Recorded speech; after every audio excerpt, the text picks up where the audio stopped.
काटने पीटने में एक्सपर्ट होना चाहिए, बाकी सब ठीक है।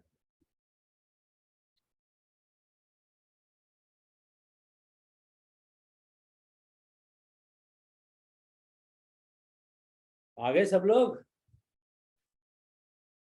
आ ही गए सब? म्यूट है ना? सब म्यूट। वेरी गुड, ये बढ़िया है। तो आज का प्रोग्राम हम लोगों ने रख ही लिया। क्यों रख लिया ये नहीं पता, सुनने वाले मिल जाए तो फिर कर ही लेना चाहिए। पीछे क्या लास्ट टाइम क्या बात हुई थी? जीवन। क्या जीवन?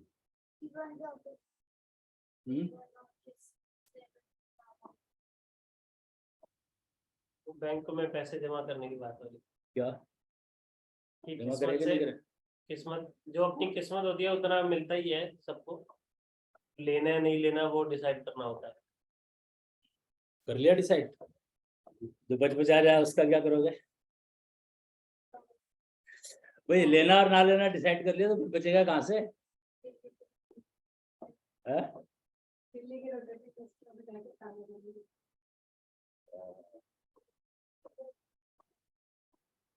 एक्चुअली फालतू पैसा है ना, कूड़ा खाने को वो करता है।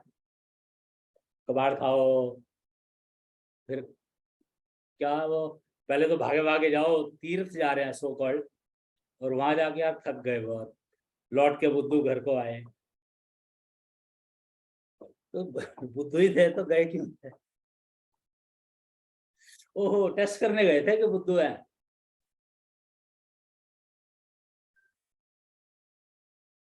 ओके, तो हम लोग जीवन और जिंदगी में फर्क समझ रहे हैं मेरे ख्याल से। करें इसके ऊपर बात हमने कभी, कि जिंदगी और जीवन में क्या फर्क है? जीवन बताया था कि एक प्राणी वन में रह रहा है, यानी कि समाज में रहना जब सीख जाए तब हम उसको जीवन कहते हैं। जिंदगी नहीं बताया था। मतलब पता नहीं ना अभी। तो जिंदगी मतलब इंडिविजुअल, जिसके बारे में वेदों में बहुत कुछ कहा गया है। सारे वेदों में कहा यही क्या है, इंडिविजुअल को समाधि कैसे लेनी है, योगी कैसे बनना है, फलाना ठिकाना, दुनिया भर के धंधे।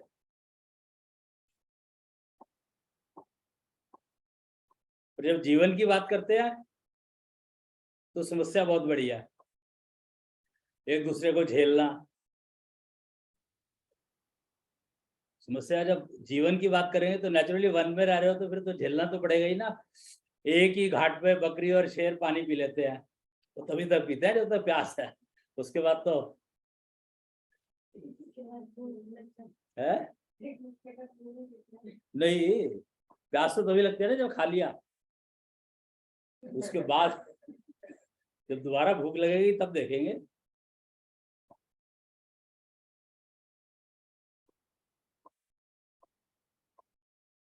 तो जीवन का मतलब है एक दूसरे को झेलना, जिसको के शादी के नाम पे कॉम्प्रोमाइज कह दिया गया। असल में यहाँ भी एक पंगा है, कॉम्प्रोमाइज करता कौन है?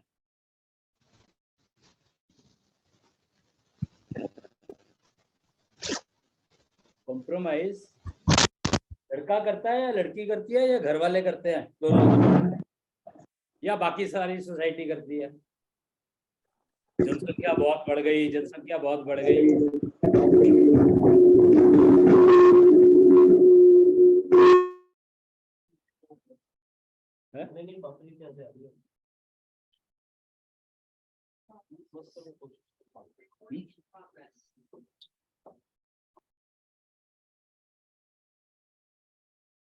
ठीक है, तो जीवन का मतलब यह है कि कलेक्टिव, बहुत सारे इकट्ठे, टीम। एक शब्द है टीम, बहुत इंपॉर्टेंट। जब जीवन की बात करोगे तो टीम सबसे इंपॉर्टेंट शब्द है उसमें। और टीम का मतलब है कि दो लोग होंगे, या तो एक टीम लीडर और एक टीम मेंबर। अब टीम मेंबर तो कई हो सकते हैं।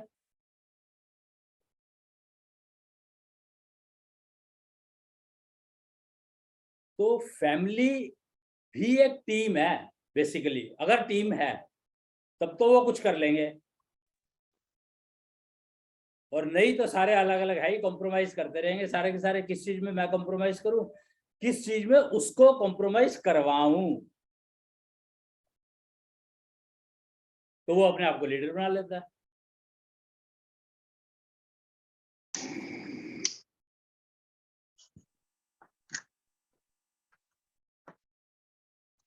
तो टीम लीडर इंपॉर्टेंट नहीं है, टीम का मेंबर बने रहना इंपॉर्टेंट है।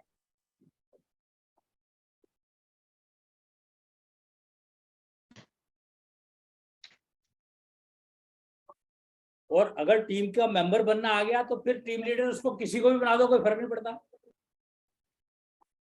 क्योंकि पहले वो टीम का मेंबर है।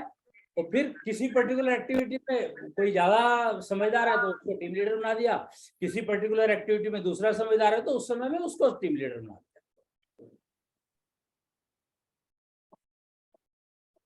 तो team leader can change, but remaining the member as team वो बदल नहीं सकता, क्यों, उसमें अपनी रिस्पॉन्सिबिलिटी को समझना बहुत जरूरी है। और अपनी रिस्पॉन्सिबिलिटी को समझने का मतलब जितने भी लोग जुड़े हुए हैं साथ में, सबके प्रति अपनी रिस्पॉन्सिबिलिटी, और अपने प्रति तो है ही। गूंज रही आवाज,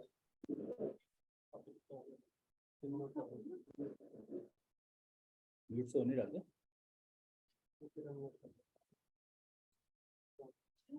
तो जो मूल मेन जो इशू है वो यही है कि एक तो अपने प्रति रिस्पॉन्सिबिलिटी समझना। यहाँ पे अब एक शब्द आता है योग। तो योग शब्द का जो असल युगलता तत्व जिसको कहते हैं, शुक्रायु भगवान जो कहे गए, अभी आरती चल रही थी, तो शुक्रायु भगवान जो है वो योग के प्रतीक है। उनका सिंबल देखोगे ना आप, तो एक ऐसे ऊपर से वो डंडी सी आई हुई है, बीच में गोला है, और फिर एक नीचे को डंडी गई हुई है। तो बेसिकली 6 और 9 का यूनियन है, योग है। तो 6 जो है शुक्र को रिप्रेजेंट करता है, यानी मन,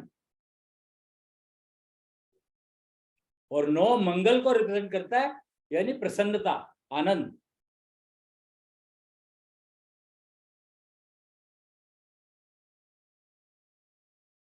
तो जब अपने अंदर ये दोनों चीज ठीक होंगी तो आप योग में आए हो,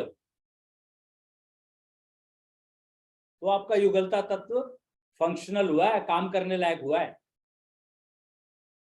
उपयोग करने लायक हुआ है।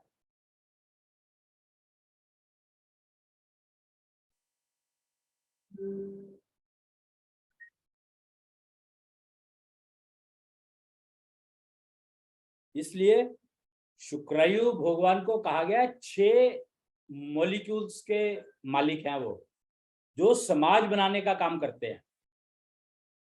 और कृष्णिष्ठ जो 18 मॉलिक्यूल के जो वो हैं, वो इंडिविजुअल के लिए हैं। उन 18 का यूज करके आप अपने आप को योग में ला सकते हो, और फिर शुक्रायु भगवान की अगर आप पूजा करते हो या उन 6 मॉलिक्यूल्स को टेक केयर करना शुरू करते हो, तो आप समाज में रहने लायक बनते हो, यानी टीम का मेंबर बनने लायक। समाज का मतलब यह है कि मेरी जिम्मेदारी क्या है समाज के प्रति, समाज मुझे क्या देगा से मतलब नहीं है, क्योंकि समाज तो कूड़ा ही देगा, कबाड़ देगा। नॉर्मली घर में जो कूड़ा होता है वही बाहर फेंका जाता है ना।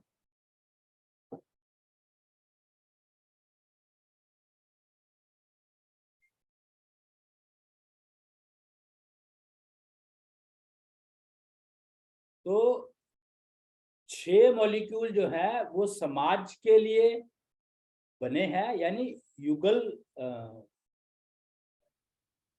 वन में रहने के लिए बने हैं, वन में रहने के नियम है, समझ लो, वो उन नियमों को मेंटेन करने के लिए।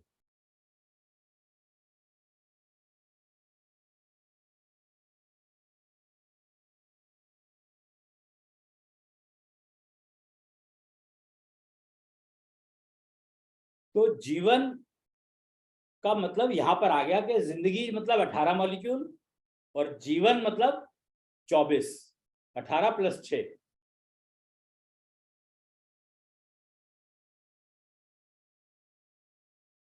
और अगर 18 में ही कुछ गड़बड़ है, डिस्टरबेंस है, तो 6 का तो फिर पता ही नहीं होगा कुछ भी। जबकि 24 के 24 हैं इंडिविजुअल के अंदर, हर इंडिविजुअल के अंदर है ये सारे के सारे 24 के 24।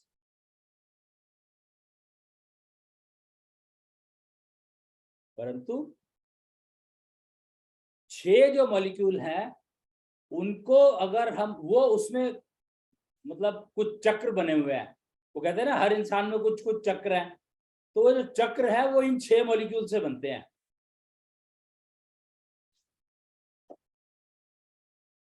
दशांक चक्र है, दशांश चक्र है, त्रिचक्र है। तो इन चक्रों को चला के रखना मतलब वो समय कहते हैं ना, समय चलता है, समय अपनी एक स्पीड पे, एक गति पे चलता है। एक ना फिजिक्स जो लोग पढ़ते हैं, जिन्होंने पढ़ी होगी, उन्होंने 2 शब्द सुने होंगे, एक तो गति और एक स्पीड।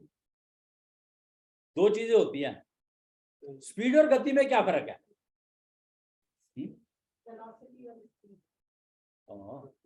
मैं हिंदी बोल रहा हूँ क्या? गति और स्पीड एक ही नहीं हो? ना, अंग्रेजी में वो हिंदी में। तो गति का मतलब है, गति भी कहते हैं ना, जो मर गया तो उसको भी तो कहते हैं इसकी गति हो गई।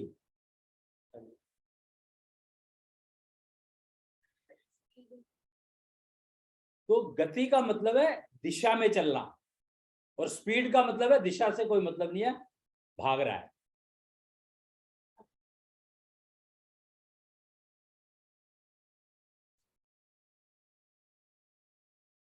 तो समय जो है सिर्फ पॉजिटिव डायरेक्शन में चलता है, एक ही डायरेक्शन में चलता है, आगे। तो इसका मतलब अगर समझना है तो इसका मतलब ये समझ लो कि जो आपके चक्र हैं, 3 चक्र, वो एक ही डायरेक्शन में चलते हैं, चलने चाहिए, चलते रहने चाहिए। समय चलता नहीं है, एक्चुअली चक्र चलते हैं। सबसे स्थिर अगर कोई चीज है इस ब्रह्मांड में तो वो है समय। घड़ी चलती है, समय नहीं चलता, चक्र चलते हैं। जो जीवन आपको, जो उम्र बढ़ती है वो चक्र चलने के स्पीड से बढ़ती है। मतलब धीरे धीरे उन चक्रों की स्पीड जो है डीसिंक्रोनाइज, अनसिंक्रोनाइज हो जाती है आपकी हार्ट बीट से। तो आपके एजिंग का इफेक्ट आने लगेगा। एजिंग का इफेक्ट क्या है? एजिंग का इफेक्ट है कि आपके जो चक्र हैं उनके उनकी जो स्पीड है, अपनी अपनी स्पीड, वो हार्ट बीट से सिंक्रोनाइज होनी चाहिए, वो मिस होनी शुरू हो जाती है। जैसे जैसे वो मिस होगी वैसे वैसे ही आप एजिंग की तरफ बढ़ते चले जाओगे। अगर आप उस स्पीड को मेंटेन कर लेते हो तो वो लिव 16 लुक 16, जो डिजिटल लिविंग का जो प्रिंसिपल है या जो फाउंडेशन है, बेसिकली वो है लिव 16 लुक 16। तो एजिंग का इफेक्ट नहीं होगा अगर आप अपने चक्रों को मेंटेन रखते हो तो।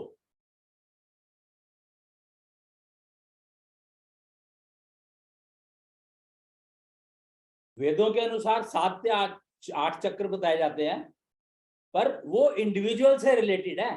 जब समाज की बात करते हैं तो उन चक्रों का कोई कनेक्शन है नहीं, ज्यादा से ज्यादा हेल्थ से कनेक्टेड कर सकते हो तुम उसको। तो जब जीवन की बात करते हैं तो ये 3 चक्र बहुत इंपॉर्टेंट है, और इनका synchronization with your heart beat, personalized absolutely.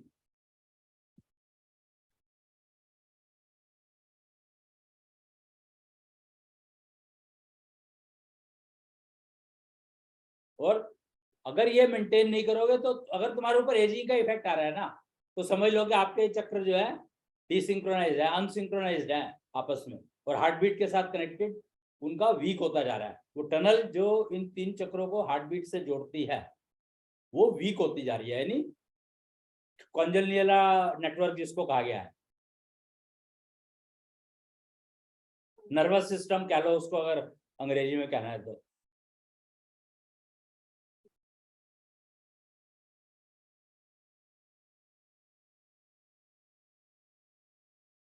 Conventional living का मतलब है, एक्चुअली अभी तक की अगर हम बात करें तो कन्वेंशनल लिविंग का मतलब है अपने लिए,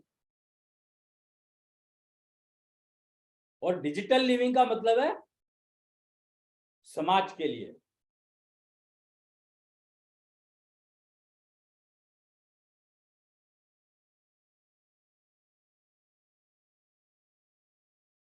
और समाज का मतलब है मानव समाज,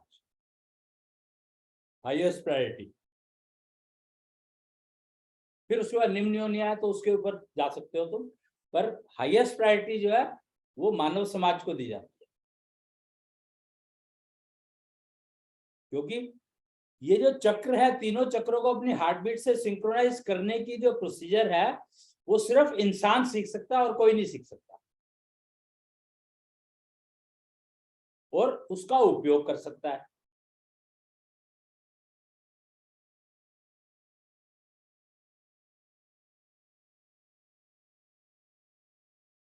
तो इसीलिए मनुष्य योनि का जो उपयोग है वो यही है।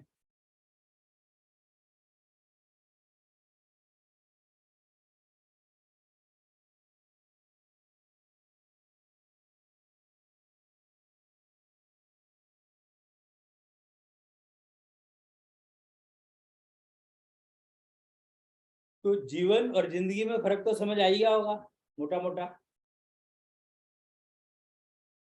तो सभी प्राणियों की होती है, लेकिन जीवन सिर्फ मनुष्य योनि का होता है। अपने को नहीं पता, मनुष्य कर सकता है, बाकी वो क्या होता है अपने को नहीं पता, तो ना अपने को इंटरेस्ट, हमें क्या करना जान के।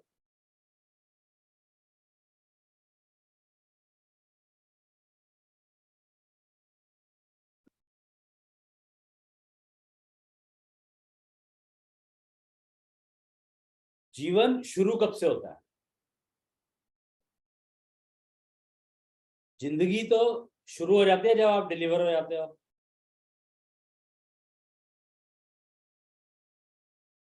पर जीवन शुरू कब से होता है? जब चलने लगते हैं। जीवन शुरू होता है जब आप ब्याह के लिए तैयारी करते हो।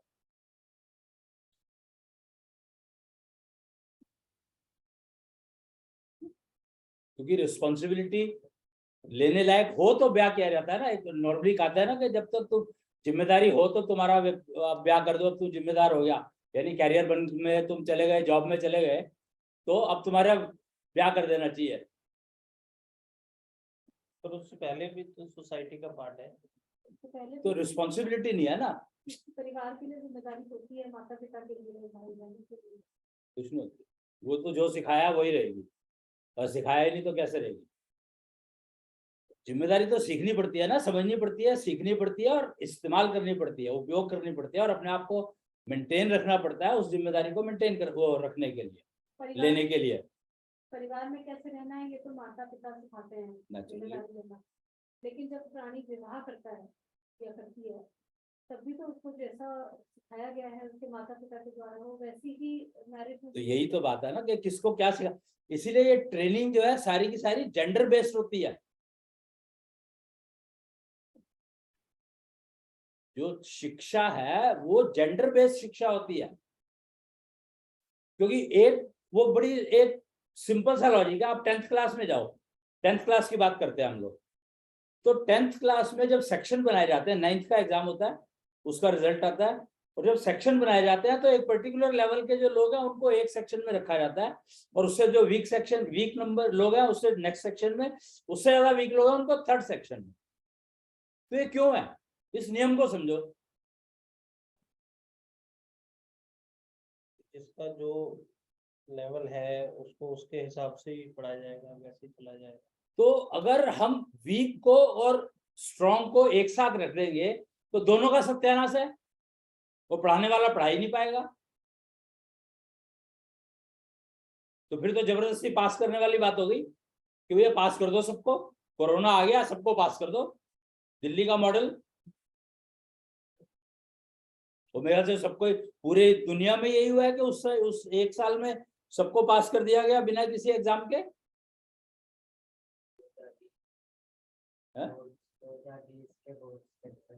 क्योंकि दिल्ली तो मैंने सुना था, क्योंकि दिल्ली में मैं रहता हूं, पर ये तो सब जगह यही हुआ है।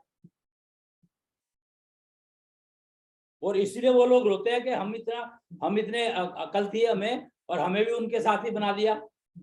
तो सारा का सारा एजुकेशन का सिस्टम ही समझ में आ गया कि जो चल रहा है वो कितना यूजलेस चल रहा है, बेकार है, जिसका कोई खास मतलब नहीं है। एक्चुअली तो एजुकेशन होनी चाहिए जेंडर बेस्ड, और हम लोगों ने मार्क्स बेस्ड बना दिया इसको। मार्क्स वो भी जो कि दूसरा दे रहा है, हमें अपने बारे में कुछ पता ही नहीं है, दूसरा जो बता दे वो ही मांग के चलते हैं। अब वो गलत बता रहा है, ठीक बता रहा है, बायस्ड है, अनबायस्ड है, क्या उसका वो होगा, उसके बारे में कोई जानकारी नहीं है, कुछ नहीं पता। हम ये सब मान के चलते हैं कि सब कुछ बहुत बढ़िया है, जबकि क्लास में उस टीचर को किसी पर्टिकुलर बच्चे से वो थी, कोई प्रॉब्लम थी, तो उसने उसके नंबर काट दिया, या उसने कुछ कहा होगा, उसको कुछ क्या दिया होगा। इतनी टीचर और स्टूडेंट्स में लड़ाइयाँ जो हो रही हैं, या जो भी आर्ग्यूमेंट्स होती हैं बेकार की, वो क्यों हो रही हैं? कोई कारण नहीं है उनका। टीचर है, सिलेबस फिक्स है उसका, उसने वो पढ़ाना है, और उसी के हिसाब से एग्जाम आएगा, और वो एग्जाम जो है बच्चों ने जो लिख देंगे, उसमें जो लिख देगा, वो बच्चों को बहुत कुछ आता है पर एग्जाम में नहीं लिख पाया किसी कारण से।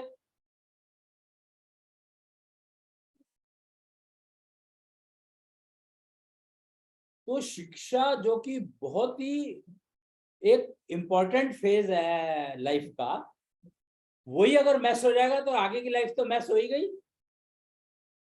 बेकार हो गई।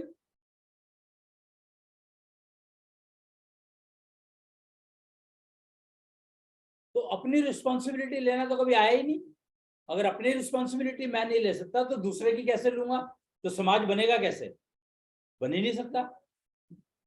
एटलीस्ट सभ्यता तो आ ही नहीं सकती समाज में। सभ्य समाज का मतलब क्या है ये पता ही नहीं लगेगा। सभ्य समाज का मतलब यह है कि हर इंसान, हर एटलीस्ट इंसान, मनुष्य जो टीम का मेंबर बनना जानता हो, क्योंकि टीम तो कोई भी बन सकती है। आज आप यहाँ पे हो, कल को कहीं पर और गए तो प्रोजेक्ट के लिए और टीम में और लोग मिलेंगे तो उनके साथ टीम बनानी पड़ेगी। परसों कहीं और जा रहे हो तो और किसी के साथ बनानी पड़ेगी। कल आप अपना मकान बना रहे हो तो आपको मजदूरों के साथ टीम बनानी पड़ेगी। कल को आप आईटी का कोई प्रोजेक्ट कर रहे हो तो आपको वहां पर आईटी के लोगों के साथ टीम बनानी पड़ेगी।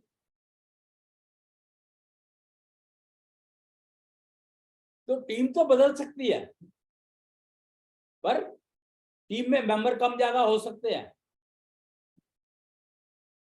वो कहीं पर आप टीम लीडर का काम कर सकते हो, कहीं पर आपके ऊपर कोई टीम लीडर बनेगा। तो इंपॉर्टेंट है कि टीम का मेंबर बनना आना चाहिए, और उसके लिए अपने 24 मॉलिक्यूल का जो स्ट्रक्चर है इसको ठीक रखना जरूरी है हर लिहाज से। मतलब ठीक रखने का मतलब यहाँ पर यह है कि रिस्पॉन्सिबिलिटी लेने को तैयार होना चाहिए हर तरह की।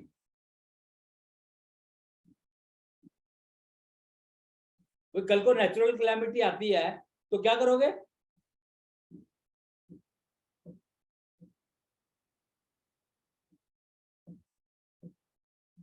अगर आप अपनी रिस्पॉन्सिबिलिटी लेने को तैयार नहीं हो कि दूसरा कोई आएगा तो मुझे बचाएगा, नहीं तो नहीं बचाएगा, तो होता ही है। अपनी रिस्पॉन्सिबिलिटी लेने के बाद भी आप नहीं बच पाते हो कई बार। तो अगर आपके 24 के 24 मॉलिक्यूल ठीक है तो आपको पहले पता लग जाएगा कि यहाँ पर, क्योंकि नेचुरल कैलेमिटी अगर आप देखोगे ना तो पूरी पृथ्वी पे एक साथ नहीं आती कभी, कुछ पर्टिकुलर हिस्से में आएगी। वो हो सकता है 200 मील हो, 200 मील हो, 500 मील हो, 1000 मील हो, पर कुछ पर्टिकुलर एरिया में ही आती है नेचुरल कैलेमिटी। तो अगर आपको आधे घंटे पहले पता लग गया मान लो, या 1 घंटा पहले पता लग गया कि कुछ होने वाला है, और एक्चुअली पता लग गया, ये नहीं कि वो भेड़िया आया वाला कहानी नहीं, अगर आप अपने 24 मॉलिक्यूल को ठीक रखते हो तो गारंटी है कि आपके ऊपर आपको जो वार्निंग आ रही है, अर्ली वार्निंग आएगी, उसका पता लगेगा। आप पूरे के पूरे सेंसर बन जाते हो। यानी 24 मॉलिक्यूल का मतलब सिंपल से है कि आपके जो सारी सेंसेस है वो परफेक्ट काम कर रही हैं। Live 16, look 16। तो जब आपकी सारी सेंसेस काम कर रही है तो आपको अगर बाढ़ आने वाली है तो आपको पहले पता लग जाएगा। और वैसे भी अगर आप समझो तो बाढ़ आने के कुछ पर्टिकुलर पीरियड्स हैं साल के अंदर, इस टाइम पे बाढ़ आती है, हर समय थोड़ी आती है बाढ़। तो उन पीरियड में उस एरिया में जाओ मत, और जाओ तो तुम्हें पता होना चाहिए कि ऐसा होने के चांसेस है, तो उसके लिए जो प्रोटेक्शन चाहिए, प्रिवेंशन चाहिए, वो लेकर जाओ।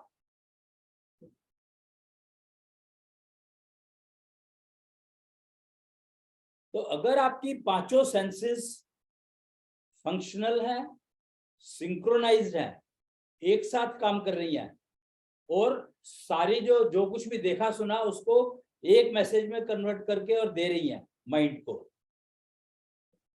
तो आपको पहले पता लग जाएगा कि कोई नेचुरल कैलेमिटी, मैं नेचुरल कैलेमिटी की बात कर रहा हूँ, मैन मेड की बात नहीं कर रहा हूँ, कि आपके एरिया में नेचुरल कैलेमिटी कुछ आने वाली है।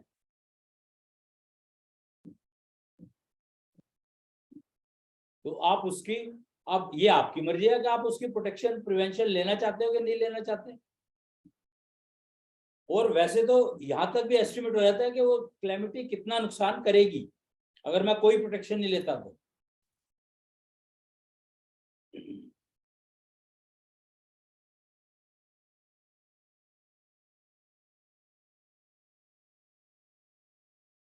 अभी हम लोग क्या करते हैं ना, बहुत सारे इंस्ट्रूमेंट पे डिपेंडेंट हो गए। तो इंस्ट्रूमेंट पे डिपेंडेंट होने के कारण हमने अपनी सेंसेस को विकसित नहीं किया। आंख थोड़ी सी वीक हुई तो चश्मा लगा लिया, पर ये नहीं कोशिश की कि वो आंख वीक क्यों हुई, उस कारण को देख करके और उसको ठीक कर लो। अभी आजकल बहुत सारे सिस्टम आ रहे हैं ना कि जिसका यूज करके आप अपनी आई साइट को ठीक कर सकते हो।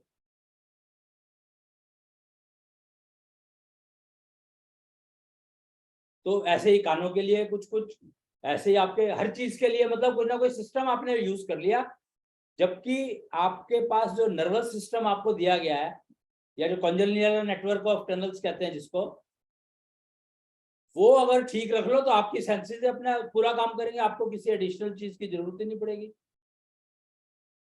और वो डिपेंडेंट है आपके इन चक्रों पे। एक शब्द आता है तम गुण, 3 गुण में से एक गुण है तम गुण, यानी कि अंधकार। तो क्या ये तम गुण भी डिस्टर्ब करता है इन चक्रों के एक्टिवेशन में, इनकी वर्किंग में? तम गुण क्या है? Any kind of confusion is तम। तम इज जो नसों में डिपॉजिट हो जाता है कार्बन, वेस्ट, से हम टॉक्सिन होते हैं, कुछ भी कह लो। हाँ हाँ, detoxification processes वही तो, होते हैं। हर जगह जगह के हिसाब से नाम बदल जाता है बस, वो सब तम है। सब तम है। तो वेस्ट इकट्ठा हो जाता है बॉडी में, तो उसकी वजह से भी चक्रों के Actually, आएगी तो सारी बीमारियां उसी वजह से तो आती हैं। भाई 3 गुण बताए गए हैं, रज, सत और तम। तो सतगुण का मतलब क्या है? सतगुण का मतलब है वो काल, सत्य जो है, गुण तो 3 हो गए ना, तो सत्य कह लो, सत्य, रज और तम। तो सत्य का मतलब है जिसमें अवगुण यानी नेगेटिविटी शून्य हो।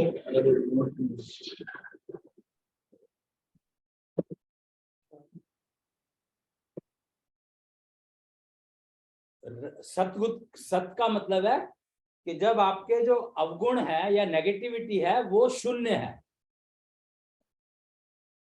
है ही नहीं, या बीज रूप में है कह लो, मोटा रूप, मोटे उसमें समझोगे तो बीज रूप में है। और वो अगर बीज रूप में ही पड़ी रहे तो आप सतयुग में रह रहे हो।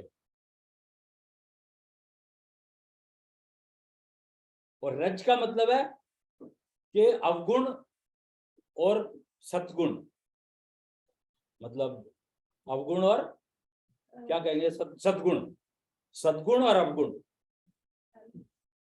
दोनों प्रेजेंट है। तो त्रेता युग में सद्गुण ज्यादा होते हैं, अवगुण कम होते हैं। और द्वापर में अवगुण बढ़ जाते हैं, सद्गुण कम हो जाते हैं। कलयुग में अवगुण समगुण बढ़ जाते हैं, तम अवगुण बढ़ जाते हैं। तम कहाँ है? तो ये जिसमें अवगुण बढ़ गए वो तम है। तो जब अवगुण एक्सेस में हो गए, ज्यादा हो गए, तब हम कहेंगे कि वो तमोगुण हो गए। बस। और वो बैलेंस में है तो वो रजोगुण है। तो द्वापर में भी तम ये अवगुण बढ़ जाते हैं, अवगुण बढ़ते हैं, तो कलयुग में तो पीक पे पहुंच जाते हैं ना, खत्म, सद्गुण ऑलमोस्ट खत्म हो जाते हैं, ये समझो। तो जैसे 5 चीजों में कलयुग का वास बताया गया था, तो राजा परीक्षित के टाइम पे शुरू हुआ कि जैसे मदिरा सेवन हो, ऐसी 5 चीजें, जुआ है, तो ये सब तमोगुण का वृद्धि करेंगी किसी प्राणी के अंदर, कार्बन को बढ़ाएंगी। मिसयूज करोगे तो बनी तो सारी चीजें 5 तत्वों की है।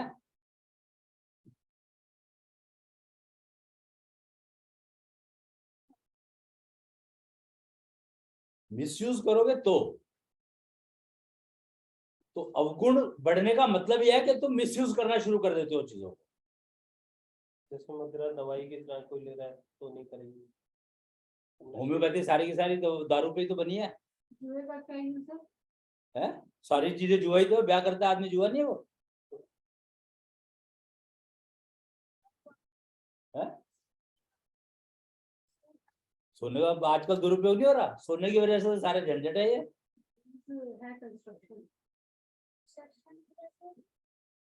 कंस्ट्रक्शन है बेटा, बहुत सारे डिवाइसेस में भी लगता है। भाई सोना जो है बेसिकली एक ऐसा मटेरियल है जिसके ऊपर एटमॉस्फेयर का कोई फर्क नहीं पड़ता। तुम गुण को समझो ना, गोल्ड पे किसी एटमॉस्फेयर का फर्क नहीं पड़ता, इसीलिए कंस्ट्रक्शन के लिए यूज होता है वो लॉन्ग टाइम। भाई मंदिर पहले सोने के बने होते थे, एक वो समझो कि मंदिर सोने के बने होते थे। क्यों? रावण की लंका सोने की बनी थी, वो कोई बहुत बड़ी बात नहीं है, सारी चीजें सोने की होती थी उस समय में, पर रावण की लंका को प्रमोट किया गया, बाकी के बारे में बात ही नहीं करी गई। जबकि सारे मंदिर सोने के हुआ करते थे, सारे मंदिरों के खंभे अभी भी मिलते हैं। जो पहाड़ों में, जो हिमालय के ऊपर कुछ मंदिरों में जहाँ इतनी वो चोरियां होती हैं, वो एक टॉम रेडर करके एक मूवी आती है, सीरीज है, उसको देखो आप, पता लग जाएगा आपको। सारे मंदिर सोने के बने होते थे और उनमें चोरियां होती थी, इसलिए उनके बारे में कभी बात ही नहीं की। श्रीलंका को, सिर्फ लंका को सोने की कहा गया, बाकी जगह को सोने की कहा नहीं गया किसी कहीं पे भी। क्यों नहीं कहा गया? क्योंकि सारे मंदिर सोने के बनते थे।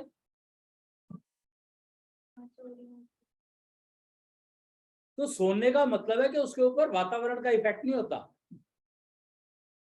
जंग नहीं लगता उसको, ऑक्सीडेट नहीं होता, ऑक्सीडेशन नहीं होता उसका। तो लॉन्ग लाइफ की कंस्ट्रक्शन अगर चाहिए तो वो सोने की कर देते थे।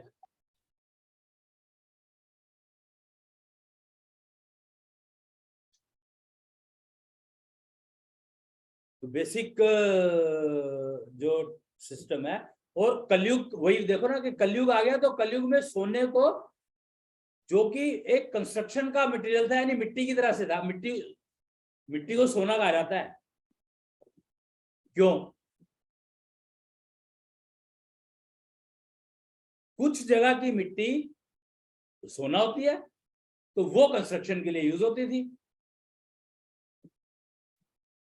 और मिट्टी को हमने आधार बना लिया उसका, क्या कहते हैं, अपनी सारी वो खरीद पर चॉइस का, उसका कोई काम ही नहीं है।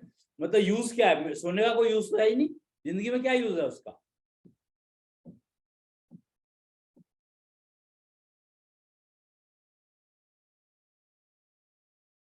भाई अगर चांदी का देखो तो फिर भी यूज है कि वो पानी को प्योरिफिकेशन के काम आता है, कीटाणुओं को नष्ट करता है, पर सोने का तो कोई यूज ही नहीं है।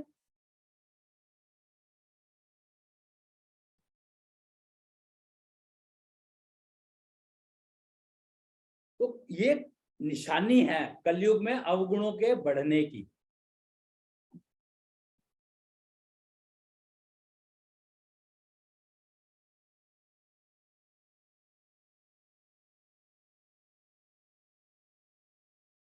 और कलयुग में अवगुण बढ़ते हैं तो उसके बाद ना, कलयुग के एक्चुअली 3 पार्ट्स हैं।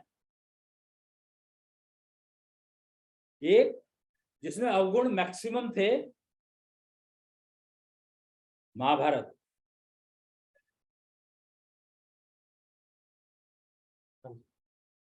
फिर उसके बाद महाभारत में जितनी डिस्ट्रक्शन हुई उतनी डिस्ट्रक्शन अदरवाइज पॉसिबल नहीं है।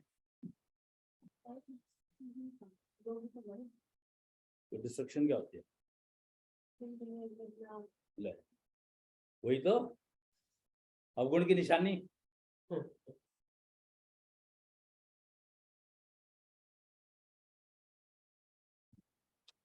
महाभारत में जितनी डिस्ट्रक्शन हुई उससे ज्यादा डिस्ट्रक्शन पॉसिबल नहीं है।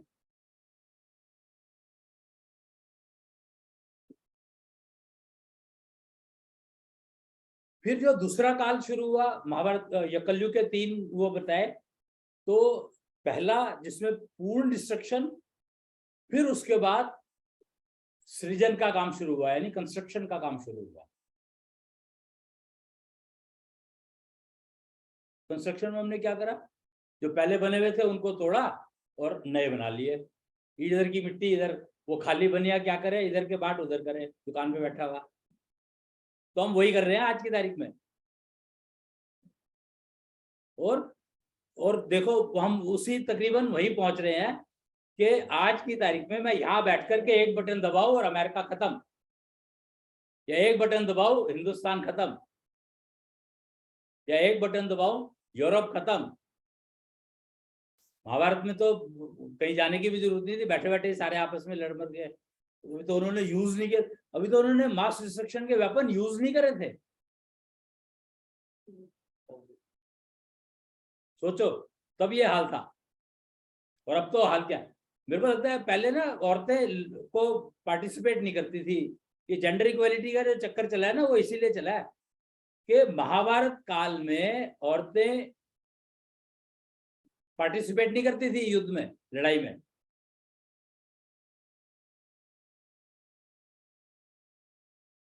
और अब सारे युद्ध ही औरतों के चक्कर में होते हैं, कहते हैं ऐसा। तब भी हुए थे कि अब एक्चुअली औरतें खुद लड़ती हैं। मेरा मतलब पहले तो सिर्फ ये कहा जाता था कि औरतों की वजह से युद्ध हुए, पता नहीं हुए कि नहीं हुए, वो ठीक बात है कि नहीं है, बट आजकल तो वो खुद ही लड़ रही है। और एक बात और सोचो, मतलब डेवलपमेंट का सिचुएशन ये आ गया कि यहाँ से बम फोड़ो और दूसरा वाला शहर खत्म। तो शहर में तो सारे ही है ना, आदमी भी औरतें भी है, तो जेंडर इक्वालिटी हो गया।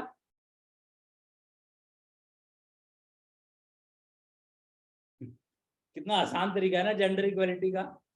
तो झगड़ा किस बात का है ही नहीं कुछ, तो डिस्क्रिमिनेशन की बात क्यों करते हैं लोग।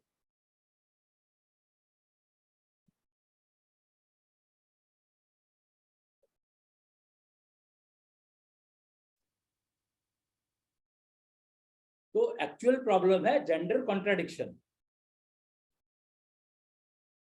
ये जो लड़ने के लिए जो औरतें जा रही है ना आगे, तो इट मींस जेंडर कॉन्ट्राडिक्शन इतना बढ़ गया है, या उसकी डिग्री इतनी बढ़ गई है कि उनको अब आदमियों पे भरोसा नहीं रहा। कहते नहीं हम ही लड़ेंगी, तुम्हारे बस की नहीं है। और आदमी तो मानता नहीं है, वो कहता है अच्छा तू जाएगी, पहले मैं जाऊंगा। तो कहते जा, वो इधर को चल देगी। फिर वो क्या करेगा, वो फिर इधर को भागेगा, क्यों मैं कहीं गलत तो नहीं जा रहा। उसको ये भी डाउट है। अच्छा ये बड़ी इंटरेस्टिंग हुआ है, ये एजुकेशन की कमाल है ये, कि फीमेल की ऐशोनिधि मतलब मेंटल वेल्थ। लोग फिजिकल वेल्थ की बात करते हैं, मूर्ख है। मेंटल वेल्थ जो है सबसे इंपॉर्टेंट है, क्योंकि उसके ऊपर बाकी सारी चीजें डिपेंडेंट है। आदमी अगर औरत इधर को चल दिया तो आदमी गारंटीड इधर को जाएगा और कोशिश करेगा कि उसको अपने पीछे ले आए, और उसको लगता है कि हाँ उसके पीछे चल रही है, वो पीछे पीछे चलती है। वो औरत कभी आगे नहीं चलती, पीछे चलती है। कमाल, मतलब कमाल देखो, जो मेंटल वेल्थ का जो कमाल है, फीमेल की मेंटल वेल्थ 9 टाइम्स हायर होती है मेल से।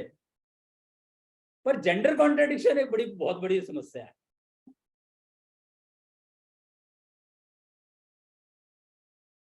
मेल को लगता है कि उसकी पीछे पीछे आ रही है, उसको ये नहीं पता कि पीछे पीछे वो वॉच योर बैक।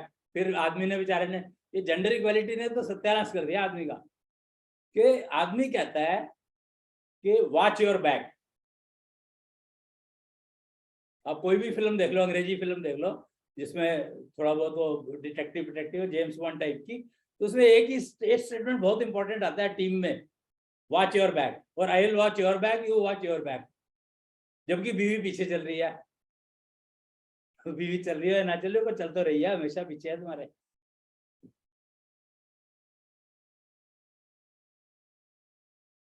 तो then what will you watch your back यार, बैक में तुम क्या देखोगे?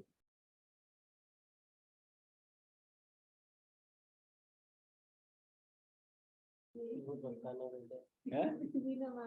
वो धक्का ना देते पानी में। नहीं, बीवी कह रही है ये कैसा मूर्ख है, देखे एक और दे दिया इसने मेरे को सामने। वो तो मजे ले रही है, उसको फर्क नहीं पड़ता कुछ। मेंटल वेल्थ इतनी है बेचारी की, वो करे क्या? उनको इन चीजों को, छोटी मोटी चीजों में कोई इंटरेस्ट ही नहीं है।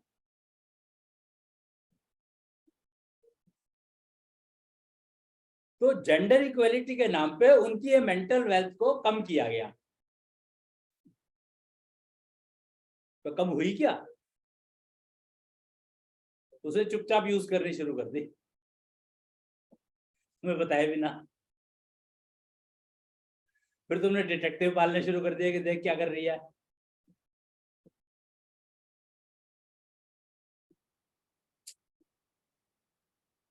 भैया अपनी अपनी जिंदगी संभाल लो और मेंबर बनना सीख लो। टीम कोई सी भी हो, मेंबर बनना आता है तो तुम किसी भी टीम में जाके बैठ सकते हो।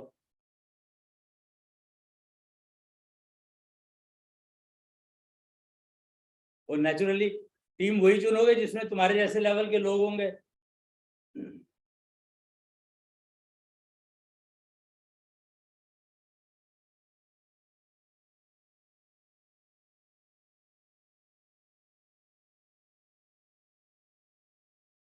तो जीवन और जिंदगी में टीम जीवन में इंपॉर्टेंट है, और जिंदगी के बिना तुम मेंबर बन नहीं सकते।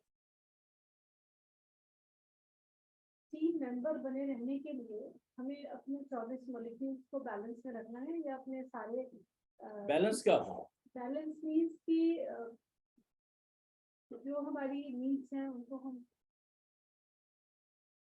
एक ये शब्द भी बहुत इंटरेस्टिंग है, बैलेंस। बैलेंस जो है वो न्याय में हुआ करता था कि उसमें एक तराजू दिखा दी तो बैलेंस हर जगह डाल दिया लोगों ने। बैलेंस किसको कहते हैं, किसको बैलेंस, ये तो पता होना चाहिए। बैलेंस का मतलब क्या है भाई? अब गुड़ बढ़ गए तो कम बढ़ गया। तो कलयुग में बढ़ता ही है। सब में।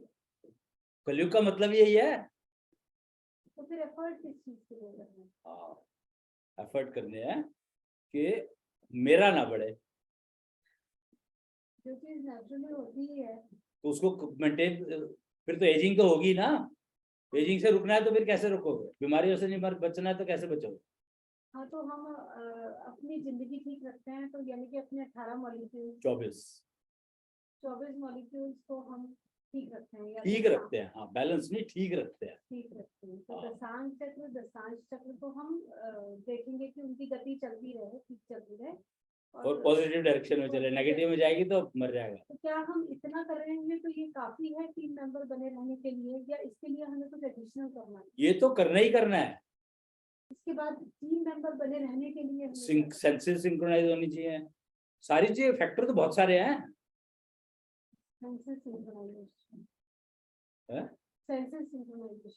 सेंसेस, कर्मेंद्रिया और ज्ञानेंद्रिया 10, वैसे तो 10 और 11 होती हैं, पर होती तो 24 है।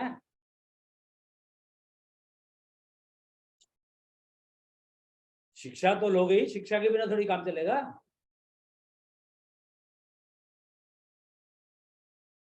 एजुकेशन तो लोगे अपने 24 को मॉलिक्यूल, और फिर सेंसेस उनको 24 की 24 सेंसेस को यूज करने की। तो अभी जैसे हम दशांश चक्र को हेल्दी रखने के लिए कुछ प्रोसेस पूरा करते हैं या दशांश चक्र के लिए करते हैं, तो उससे हमारी सेंसेस 24 सेंसेस एक्टिवेट नहीं हुई। मुझे नहीं पता, तो तुम करो, ये तो बने हुए सिस्टम बने हुए हैं, जिसके लिए जो सिस्टम बना हुआ उसको देखो और उसको करो। सेंसेस के लिए तो ऊपर वाले से पूछो उसने क्या दिया क्या नहीं दिया।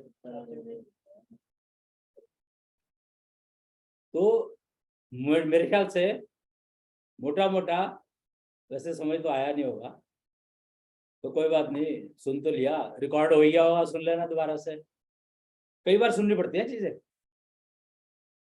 वो भी यही कहती है कि 10 बार कह दो तो भी सुनता नहीं है।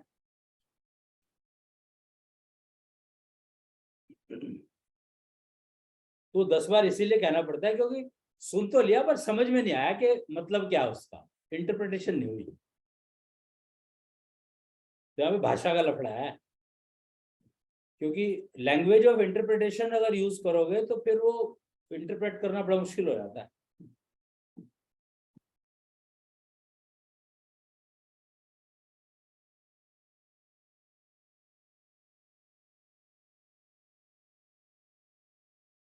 वो एक ना, एक कहीं पे देख रहा था मैं, पता नहीं क्या, एक शब्द होता है एम्प्टी, EMPTY। तो वो पढ़ा रहा था कोई किसी बच्चों को, तो वो कहता देखो कितने मूर्ख हैं, इसमें ई लगाने की क्या जरूरत है, MPTY को क्या बोलोगे तुम, तो फिर ई लगाने की क्या जरूरत है। वही तो अगले पे आ रहा है ना, तो अरे वाई लगाने की क्या जरूरत है।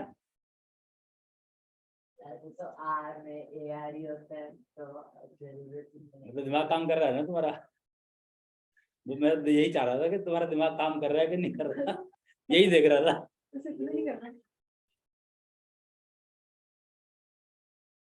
करेक्ट। तो इंटरप्रिटेशन पे, लैंग्वेज ऑफ इंटरप्रिटेशन, अभी जो है एक हमारी जो गवर्नमेंट ऑफ इंडिया ने क्या कहा जुडिशरी सिस्टम के लिए, कि जो लॉ है उनकी एक करेक्ट इंटरप्रिटेशन निकाल करके और वो बनाओ, और वो हर लैंग्वेज में होनी चाहिए, जिससे कि कॉमन मैन समझ सके कि अगर ये लॉ है कॉन्स्टिट्यूशन में तो इसका मतलब ये निकाला जाएगा, ये बदल नहीं सकता। तब जाकर के लॉ कॉमन मैन के यूजफुल होगा, अदरवाइज नहीं हो सकता। क्यों इंटरप्रिटेशन कोई कैसे करेगा, कोई कैसे करेगा, कोई कैसे करेगा, हर बार बदल जाता है। मतलब एक रूल, एक वो आया कोई डिक्लेरेशन या डिसीजन, उस डिसीजन के सर्कमस्टांसेस कुछ और थे, नेक्स्ट डिसीजन के सर्कमस्टांसेस कुछ और है, पर डिसीजन वही का वही दे दिया जाता है, बिकॉज वो उसमें उस केस में वो डिसीजन दिया गया था उसका रेफरेंस लेकर के, पर इंटरप्रिटेशन बदल गई। तो ऐसा क्यों, तो उससे क्राइम बढ़ा ही ना, कम थोड़ी हुआ। जुडिशरी सिस्टम का मतलब है क्राइम को कम करना, क्राइम रेट को गिराना, एक्चुअली एलिमिनेट कर देना, खत्म कर देना। क्योंकि नेचुरल जो लॉ ऑफ जस्टिस है, जो शनि जिसके वो हैं परफॉर्म करते हैं जो, तो वो तो कर ही रहे हैं ना।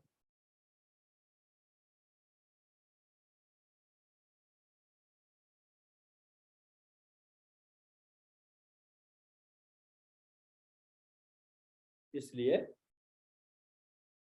वो आरती जो है ना बहुत इंटरेस्टिंग है। शुक्रायु, क्या नाम है उसका, शुक्रायु भगवान की आरती, बहुत कुछ बता रही है वो, उसको करा करो रोज। उसका फायदा होगा। रोज करोगे तो समझ में भी आएगी, रोटी खा के और समझ के करोगे तो और फायदा होगा।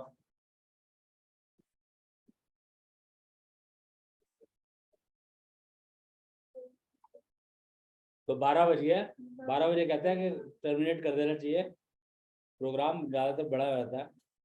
और 12 बजने का मतलब जो होता है ना, वो होता ही है बस, तो उसको समझ लो और निमट जाने दो इसको। तो बाकी अगले उसमें करेंगे। आज के लिए इतने, अपने सवाल जो है वो पूछ सकते हो, चाहे तो ग्रुप पे व्हाट्सएप पे पूछ लो अपने अपने आईडी पे, या ग्रुप पे, या यहाँ पे कमेंट बॉक्स में। ये यूट्यूब पे भी शायद होगा वीडियो अवेलेबल, पता नहीं, पंकज से पूछ लेना, वो बता देगा। भगवान टीवी पे सब कुछ मिल जाएगा वैसे ये। तो आज के लिए इतना ही, फिर मिलते हैं। प्रणाम। प्रणाम। प्रणाम। प्रणाम।